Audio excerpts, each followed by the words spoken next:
What is going on, everybody? How is everybody doing today? Welcome back here today to another mock draft reaction video. I've heard a lot of people say good things about Peter Schrager's new 2026 NFL mock draft, so I'm going to react to it today. Like, people are saying this is the most predictive mock that you can get out there. He was right on a ton of things in the 2025 draft class. So yeah, let's react to this. I think he says he does 2 mock drafts, so maybe I'll react to the second one in a few weeks if you guys do like this video. So number 1, he does not think anything crazy is going to happen. He thinks Fernando Mendoza is going to end up with the Las Vegas Raiders. I don't think there's anything that would deter us, like, for anything else. Like, I know Raiders fans are probably just like sick with mock drafts at this point. We're just like, all right, you know who they're going to take. Let's move on. And people are more so talking about like the Jets at 2, the Cardinals at 3, because we don't really know for sure.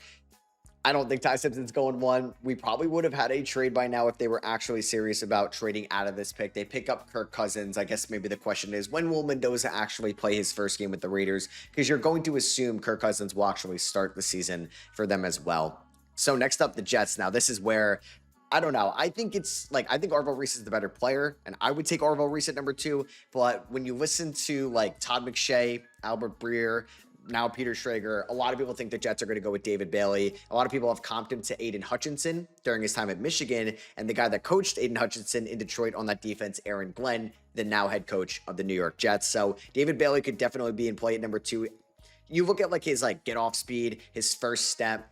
He's not like the most flashiest edge rusher you've ever seen, but he just ends up at the quarterback, and that's what was the case with Aiden Hutchinson, and probably why the Jaguars overthought of it at the time when they passed up on Aiden Hutchinson for Trayvon Walker with the number 1 overall. It's Arvell Reese, so he doesn't go number 2, he goes number 3. Damn, so Francis Maianella might actually fall in this mock. So you can also see number 4 as well is Jeremiah Love. Man, is Jeremiah Love going to go that high? All right, let's talk about Arvell Reese first, who if the Cardinals view him as the second best player in the draft, they're hoping the Jets go David Bailey, because I don't feel like the Cardinals would go David Bailey. They would go Ruben Bain. I don't think they would go Sonny Styles either with the 3rd overall pick. So it feels like it's going to be Reese, and I wonder if Reese goes 2. Would it be Francis Maianella or say maybe they actually do take an edge rusher to pair with Josh Sweat in the front 7, and they take David Bailey out of Texas Tech? It does feel like a foregone conclusion, though, that Bailey will go ahead of Ruben Bain, when that was a topic point throughout like the Senior Bowl, the end of the year, and now throughout mock draft season.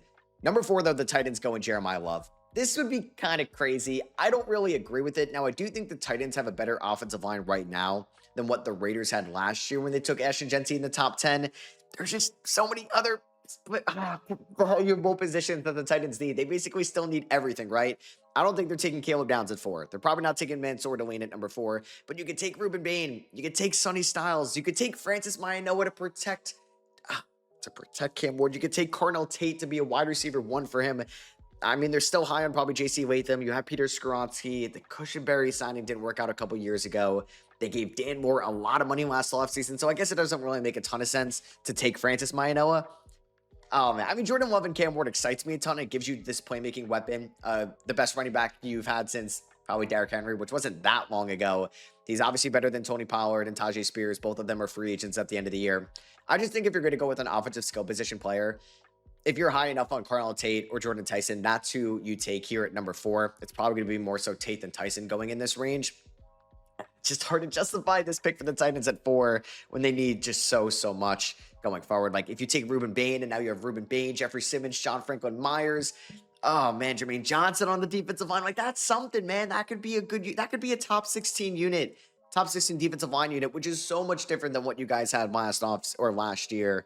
We'll see, though, what Mike Bergonzi ends up doing. Number 5, Francis Maianella. So we back-to-back offensive linemen here. Wow, Spencer Fano, number 6. So the Giants go offensive tackle. I will say, the amount of times I suggested the Giants to take an offensive tackle, Giants fans in the comments are saying, no, why would we do that? They brought back Illuminor. They brought back Neal. Yes, I get it, but I would maybe take Francis Maianella. I don't hate this idea, right? I don't hate this because you want to protect Jackson Dart, and it is the number 1 goal for you moving forward. Maybe they would take Jeremiah Love if he fell to number 5. That doesn't happen in this mock. So if Maianella goes 5 to the Giants, it would be shocking, but I'd be all on board on this. I think this is what you got to do to protect Jackson Dart going forward. You now give Cam Scatabo and Tyron Tracy. It's not like the greatest running back duo in the world, but they could become so much better than their talent level because of a really good offensive line. And if Thomas and Maianella and all these guys can stay healthy, Michael Schmitz, and they can maybe run with that. John Runyon moving forward, it's going to be all right in New York. Number 6, the Browns go Spencer Fano, which them going offensive lineman is not shocking here, but it's always been like Monroe Freeling or Mayanoa if he does fall. Not really seeing Spencer Fano go in the top 10 anymore in most mocks because people are questioning, is he going to be a guard? Is he going to play center at the NFL level? The Browns should probably go offensive line with one of their 2 first-round picks. You're going to get obviously a better talent here at number 6 than you would get in the 20s.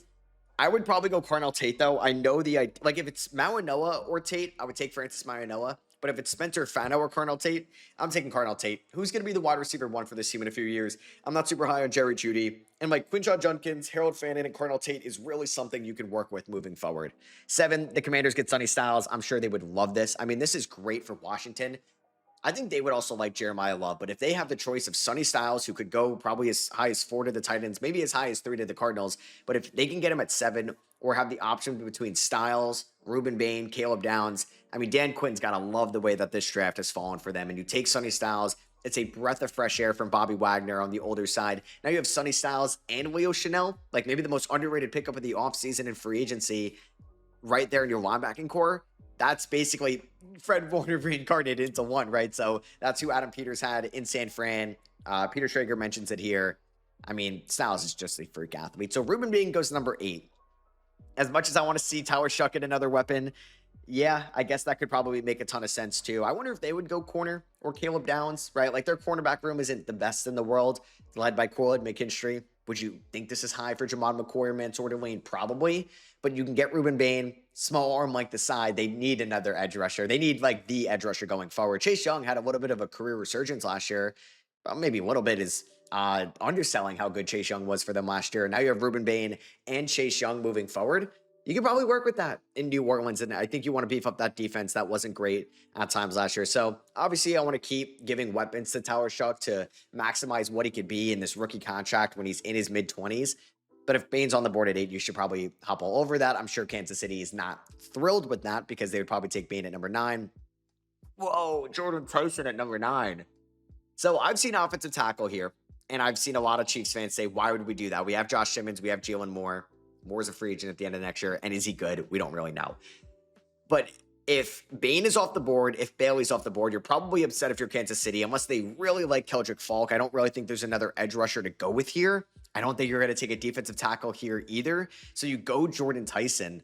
Wow. I wonder too, like, would you go Mansour Delane? Would you go Caleb Downs? Would you go Jamon McCoy, Dylan Thieneman, like somebody in the secondary, especially after losing Watson this offseason? You traded away Trent McDuffie. You do have another first-round pick to address corner, but if you do also believe Jordan Tyson can be a wide receiver 1 for you, you hop on this. Yeah, I mean, they need another wide receiver weapon, right? Like, it's been a veteran hodgepodge over the years. Rashee Rice, you never really know what you're getting into the guy on the field, off the field. You kind of know more what you're getting on the field with him. Xavier Worthy's been a disappointment. I like Jordan Tyson a lot. I would be shocked, though, after everything we've heard over the last few weeks, if he's the wide receiver 1 off the board. I still like him as my number 1 receiver in this class. You're just worried about the health, but I think like we're about to see people at his pro day. And then you're also, I guess that's really like it, because I think there's prospect fatigue. It's just reminding me of Ted McMillan. I've only been making videos throughout one draft cycle now, and that was last year. So talking about Jordan Tyson reminds me of talking about Ted McMillan, where it felt like, all right, he was the number 1 wide receiver prospect for so long. And it's like, yeah, you know what? Like maybe there's something better in there. There's a shiny new toy in Mekhi Lemon. There's a shiny new toy in Omar Cooper. Obviously, Carnell Tate, I think, could rival Jordan Tyson as like the best receiver in this class. I mean, Jordan Tyson, though, in Kansas City fires me up. That would be electric. I would be shocked, though, if that happens. Cincinnati taking Mansour Delane at number 10 makes all the sense in the world. I'm surprised Delane, I guess they did sign a safety this offseason, because I think Caleb Downs is the better player. But if you're looking for that pure corner, right, like you got to go Mansour Delane. He's probably the most reliable corner. Like, I like the idea of Cincinnati going Delane over McCoy. I don't think they're a team that can take the risk on McCoy with his health going forward. Like a team like the Rams, if they drafted McCoy, right, like they're probably not going to anymore. I would feel a little bit better about it than like Cincinnati, because you kind of desperately need this guy to become your CB1 for you long term, and Delane can be that in Cincinnati. Carnell Tate to the Dolphins at 11. I love this if he's there. I don't know if I like Mekhi Lemon to them at 11. I like Jordan Tyson. I like Carnell Tate. Boom. Like, you trade away Jalen Waddle this offseason. You can address your terrible secondary later in the first round. You could take D-line. You could take offensive tackle. But you can grab Carnell Tate at number 11, and you can now get Jalen Waddle equivalent value on a way cheaper deal for the next 5 years. After that 5th-year option is picked up, he'd be the #1 target for Malik Willis next year, and then maybe Arch Manning a year later. Dallas getting Caleb Downs at 12. I mean, they gotta love this, man. I think a lot of these teams are thrilled with how the top 10 shaped out, because you grab, like, you don't have to go Dylan Thieneman, who you might like more as like a rangy side to side, hash to hash safety. But Caleb Downs is more of that downhill attacker, and that's somebody that could just be the anchor of the Cowboys secondary. And honestly, I would really like this like 1-year overhaul for the Cowboys defense. We'll see who they take later on. It sucks that you don't have Micah Parsons anymore, but Caleb Downs, Quinnen Williams, I hate they traded away Odigizua, but you have Kenny Clark, Donovan Ezeraku year 2, Siobhan Ravel year 2. Like, there is something to build in Dallas there. And you get him with Jalen Thompson in that secondary. You still have Malik Hooker. I love that. I love that for the Cowboys. So Mekhi Lemon goes 13th to the Rams. I'm sure Rams fans are loving that. They don't go offensive line here. I don't know if you're going to take another corner. You probably go and upgrade that wide receiver 3 spot, which has been a bunch of different guys over the years, like your Tutu Atwells of the world and your Jordan Whittingtons of the world. And now you get Mekhi Lemon, who could be in the slot with Adams and Puka outside. And Devontae Adams only signed a 2-year deal last offseason. Maybe he'll end up signing like a 1-year extension before the year starts. I could see that. But he's 34 years old. You're looking for a breath of fresh air, and you want to save maybe Devontae Adams for January and February. And now you have Mekhi Lemon, who you can just go to and utilize in the regular season to maximize this window around Devontae Adams. Puka Nacua before you give him an extension, if everything's right with him, start up the year, and Matthew Stafford before he retires. Baltimore getting Kenyon Sadiq at 14. I haven't really thought of this, honestly. I haven't really thought of this. So they lose Isaiah Likely in free agency to the Giants. You give Jesse Minter your second tight end. So they gave Mark Andrews an extension. It's a different coach, so we don't really know if Minter and Declan Doyle want to operate 2 tight end sets a ton. But you can kind of have Sadiq as a de facto wide receiver. He can block well. He can maybe end up being a better blocker than Mark Andrews in a few years. I don't actually hate that, because if all the receivers are off the board for Baltimore, I mean, I think like you can go Tyson, you can go Lemon, you can go Tate, but they're all off the board, which I'm surprised. Would you take Vega Ione here, which maybe makes a little bit more sense? You did sign Trey Hendrickson, but like, would you add another, I don't know. I guess you're not going to take like CJ Allen here because you're still on Roquan Smith. Yeah, it's just like the flashy toy in Kenyon Sadiq, or just like the safe option in Vega Ione might make a little bit more sense. But I'm all over Kenyon Sadiq there. I like that. As a Steelers fan, it does sound dope in theory. Like for the Ravens, I'm not saying that like I hate it, so it benefits my Steelers. So Tampa Bay is the team that takes Jamad McCoy at 15, which I think I like him here a ton as well. I mean, Dylan Thieneman does not go in the first half of this mock draft either, but they lost Jamel Dean in free agency to the Pittsburgh Steelers. You get him out wide out there with like Benjamin Morrison, Jacob Parrish, Zion McCollum. Like, that's a solid secondary that you've invested in. And honestly, you might end up with the CB1 here at 15, as McCoy is probably going to go after Delane because of the ACL tear. Honestly, the ACL tear is not what they used to be. Yes, you could be a little bit worried because of like your agility, your shiftiness, like being able to turn around, maybe loses that half step or two or a little bit slower, and that affects you a ton in the grand scheme of things at the NFL level. I like this stuff for Tampa Bay. They should probably go somebody on the defensive side of the field, especially with like Sadiq and all the receivers off the board. Omar Cooper 16 to the Jets is high, man. That is high. I don't think I've seen him go that high. He says, every GM I speak with seems to love Cooper. He's fearless, tough as nails. He did produce last year, a ton of touchdowns. The comp I've heard is Deebo Samuel. Okay, interesting comp. I mean, I think the Jets should definitely go and grab another receiver in this draft if it's in round 1 or round number 2. Like, you have A.D. Mitchell. You have, obviously, Garrett Wilson as your wide receiver 1. Go out and get another weapon for Geno Smith or whoever the heck your next franchise quarterback is going to be. Cooper probably makes more sense than taking Ty Simpson at 16. I do wonder if he does have Ty Simpson in this round 1. Vega Ione to the Lions at 17. I mean, dude, that's a home run, like, draft pick here. He should probably go a little bit earlier. It's such a safe pick. Like, I would love my Steelers getting him in this year's draft. You have him with Ratledge, Penei Sewell, Mahogany, Cade Mays, who they signed this offseason, and now you're building up that Lions offensive line once again. That's just a home run pick, in my opinion. 18, the Vikings go Emmanuel McNeil-Warren. Okay, over Dylan Thieneman in this mock.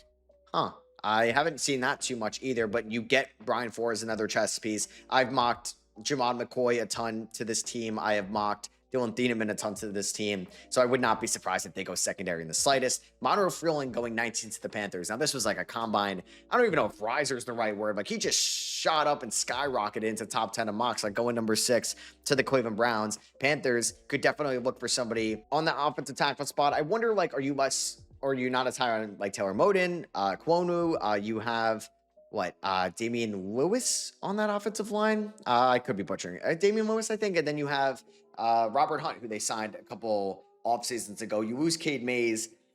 Maybe you just hope Spencer Fano falls here. You throw him at that center spot. Akeem Mesidor going to the Giants at 20. So you had Akeem Mesidor and Caleb Downs. Like, hell yeah. Those guys are NFL ready out of the gate. And it would be a ton of fun to watch in Dallas. And you're really overhauling that defense. This pick is from this pick is from obviously the Micah Parsons trade. So yeah, I'd probably rather have Micah Parsons than Akeem Mesidor. I'd rather have Micah Parsons. And I'd rather have, Micah Parsons and Caleb Downs than Akeem Mesidor, Caleb Downs. I guess they were able to get Quinnen Williams with that as well. You can look at it in two lenses. TJ Parker to the Steelers. I don't think I've seen a single mock giving the Steelers an edge rusher. When you have Alex Highsmith, you have TJ Watt, you have Nick Herbig, who's a pending free agent, which I don't know. I hope they re-sign Nick Herbig. I guess the team could throw Boye Mafe money at him, and they really can't do anything about it. Edge rushers are getting paid like the second highest position in the sport, them in offensive tackles. So yeah, they say Ty Simpson. Like, you draft Derek Harmon, but now you have 4 edge rushers, which you can't play all of them. Yes, Cameron Hayward's getting up there in age, but that's why you took Derek Harmon. TJ Watt's getting up there in age. I'd rather you just pay Nick Herbig. I don't really know if I like TJ Parker. I mean, guys that are on the board, I don't think you're taking like Avion Terrell here. I would think about Denzel Boston, Casey Concepcion, if you like one of those receivers a lot. Like, would you go? I'd rather just go with the non-flashy offensive line pick as well. Like, I would take Blake Miller potentially here. We is going one pick later. Chase Pasandis, you can end up going. Emmanuel Pregnon, you can end up going. Like, don't love some of those names, but I just think it makes more sense for TJ Parker. But maybe Patrick Graham would have fun with that and all those edge rushers. So Blake Miller going to the Chargers at 22. I guess you're bumping him inside. And even slide inside the guard. I don't know why you would take a depth offensive tackle when you think you have this window with Justin Herbert. That doesn't really make sense. Obviously, there's injury concerns with Alton Slater, and Miller can slide in. But if he's going to slide inside a guard, that makes sense. And they kind of overhauled that interior offensive line this offseason. The Eagles are going Boston at 23. A.J. Brown's future would become more interesting going forward. In Philadelphia, you're paying Devonta Smith. I mean, there was that article on Jalen Hurts this offseason as well. Like, hey, there's some pressure on this offense next year. So you get a good wide receiver 3 in Boston, I think is what you could do going forward. I also wouldn't be surprised if the Eagles went offensive line with guys potentially retiring soon or another edge rusher. The Browns go Casey Concepcion at 24. So you went Spencer Fano and Casey Concepcion. That just feels like a Browns draft. I don't know if it's a good thing. I don't know if it's a bad thing, but it just feels like a Browns draft. And I think if there is a wide receiver that's highly regarded to their front office at 24, you got to take them. Like, you got to take somebody to like compete with Cedric Tillman and some of these other receivers long term. The Bears going offensive tackle at 25 and Caden Proctor. I haven't seen that a lot, but I guess, like Trapillo's out, Braxton Jones inconsistent, and then you end up thinking that he could be Trey Smith and Creed Humphrey. I mean, they traded for Joe Tooney, which was great. Drew Dahlman retires. Probably could protect Caleb Williams, but I really thought this was going to be a defensive pick at 25. Like the guy that goes 26 and Caden McDonald. I saw somebody say that, like, I guess I maybe saw this pick get spoiled, but it's like if you draft Caden McDonald at 26, trade a first round pick for Dexter Lawrence. Now, who knows if the Giants would actually trade him? Lawrence did request a trade. But I'd probably rather do that if I'm the Buffalo Bills when your window is right now, even though McDonald going to be significantly cheaper. He's the first defensive tackle off the board. 27, we have Caleb Wilmu to the 49ers. I'm all for them going offensive line as well in this draft. And if you view a first-round grade on Wilmu, you take him there at 27. I mean, Boston's off the board. Concepcion's off the board. I don't think another receiver is going here in the first round. Like, we already saw Omar Cooper and the top 3 guys go as well. So I don't know if you're getting a pass catcher you would like at 27. Probably not. You maybe trade back a little bit. But Trent Williams, his future is up in the air. Take Caleb Wilmu. Max Ihanacher here at 28 to the Texans. We haven't said Dylan Thieneman's name yet. I mean, do you regret signing Reed Blankenship? You can get the other exciting white safety in Dylan Thieneman this offseason. But offensive line does make sense for this team at 28 for sure. They trade away Titus Howard this offseason, and you can develop him to be a staple for you long term. So the Chiefs go wide receiver at 9. They go corner here at 29. So they don't address the edge. They don't address the defensive line, which is kind of scary. But you do lose a lot this offseason in your secondary, which you have to add. So then I wonder if they would... I like this for them, but their pass rush is going to be so bad. You better hope George Karlaftis bounces back next year, or you get a steal on day 2, or Omar Norman Lott breaks out for you next year. So Dylan Thieneman goes to the Dolphins at 30. I love this. You traded away Minkah Fitzpatrick this offseason, and now you get almost the best safety in this class in Dylan Thieneman. I still like Downs a little bit more, but you get a stud at 30. I feels like it's way undervalued of where he should actually go. You get Dylan Thieneman and Cardinal Tate. That's amazing. Like, you're getting arguably the best receiver and the best safety, like arguably in this draft at number 30. Oh my God, that's a hell of a draft for John Eric Sullivan and Jeff Halfley right away. Kewan Rutledge, who I have not seen go in a round 1 pick. He says this is like a Cole Strange pick. It's a different regime. I mean, the Patriots do need to go interior offensive line, and who knows if Will Campbell's going to be a tackle or a guard long term. Interesting to see Rutledge ahead of guys like Pregnon and Basantis here at number 31. And I wonder if he'll be like a better center than like Connor Wu one day. And then Janarian Price to the Seahawks at 32. Oh, I hate this so much. It's crazy if 2 running backs from the same team go in round 1 with Love going, where did he go? 4 to the Titans. And then Price is back up going 32 to the Seahawks. Why would you do this? Do you think you must love Price, and you must think he's going to be better than like Kenneth Walker in a few years? I would just like, you know what? I'm fine moving off Walker. You say it's not worth paying $15 million to a running back in today's modern NFL. I don't know. Maybe you hate the running back class in general after Price, but it just feels so high for Janarian Price to see him go in round 1. Like, I guess Colton Hood's off the board, but take Brandon Cisse, take Chris Johnson, the corner.